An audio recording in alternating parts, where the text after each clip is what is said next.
శబరిమలైకి వెళ్ళడానికి ఏమైనా సమయం ఉందా? ఒక పర్టికులర్ సమయంలోనే వెళ్ళాలా, లేదా ఎప్పుడు పడితే అప్పుడు వెళ్ళవచ్చా? అంటే స్వామివారు శ్రీచక్ర యోగపీఠం మీద శివధ్యాన నిరతాయ నమః ఆ ధ్యానం చేసుకుంటూ కూర్చొని ఉన్నారు.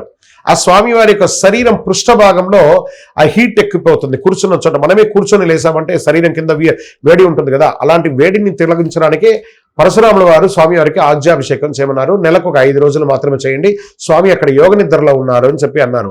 అది కాలగర్భంలో ఇప్పుడు భక్తులు పెరగడంతో ఎప్పుడు పడితే అప్పుడు వస్తుంది. కానీ అప్పట్లో ప్రతి నెల మాసం మొదటి రోజు నుంచి 5వ రోజు వరకు గుడి తెరిచి పూజ చేసేవారు. తర్వాత కార్తీక మాసంలో చేశారు. ఇప్పుడు చాలా సమయాల్లో కూడా ఎక్కువ శాతం కూడా తెరుస్తూ ఉన్నారు.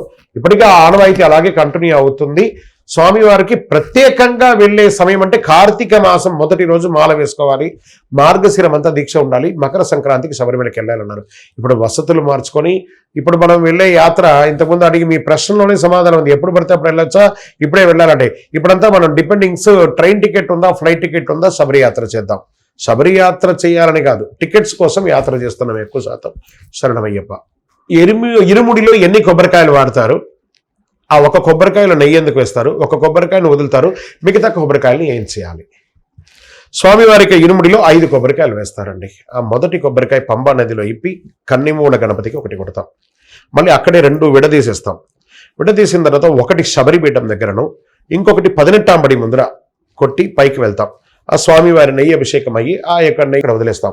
ఆ 4వ కాయ ఉంది చూసారా, ఆ 4వ కాయని అమ్మవారి దగ్గర దొల్లిస్తాం. ఎందుకంటే అమ్మవారు శివ ఐక్యం, ఆ 3 కళ్ళు ఉంటుంది కదా, అలా దొల్లించడం వల్ల అమ్మవారి ముంగిట ఆ శివుణ్ణి పగలగొట్టకూడదు కాబట్టి అలా దొల్లి వదిలేసడమే. అంటే మనలో వ్యాధులన్నీ కూడా ఇలా దొల్లిస్తూ ఉండగా, మనకి పురత్తమ్మ మంజులోగా మాతావీశ్వర దొల్లిస్తూ ఉండగా మన కర్మ వ్యాధులు ఇలా వంగి శరీరం అంతా వంగి భూమిని మాత్రం చూస్తూ దొల్లించి ఆ ఈశాన్య భాగంలో వదిలేస్తాం. శివ ఐక్యం అయిపోతుంది, ఆ శక్తిలో శివం ఐక్యం అయిపోతుందని అలా కొబ్బరికాయని అక్కడ వదిలేయడం మాత్రమే. ఎందుకంటే అక్కడ స్థల వృక్షం ఉంది, ఆ స్థల వృక్షంలోనే ఆ యక్షి ఉంది, ఆ స్వామివారి యొక్క శివుడు యొక్క రూపాన్ని అందులో ఐక్యం చేయడానికి ఆ వృక్షం దగ్గర వదిలేస్తారు. శరణమయ్యప్ప.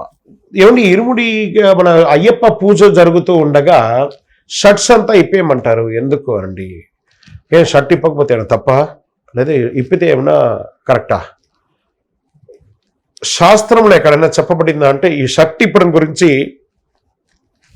ఇక్కడ శాస్త్రంలో చెప్పబడలేదండి. ఉత్తరాదిలోకి వెళ్ళాలంటే విపరీతం చలి ఉంటుంది, వాళ్ళు స్వెటర్ వేసుకొని కూడా పూజ చేస్తారు, మఫ్లర్ వేసుకొని చేస్తుంటారు, సాక్స్లు వేసుకొని గ్లౌజులు వేసుకొని కూడా చేస్తున్నారు. మరి అక్కడ దేవుడు పూజలు అందుకుంటాడు, ఇక్కడ అందుకోడా?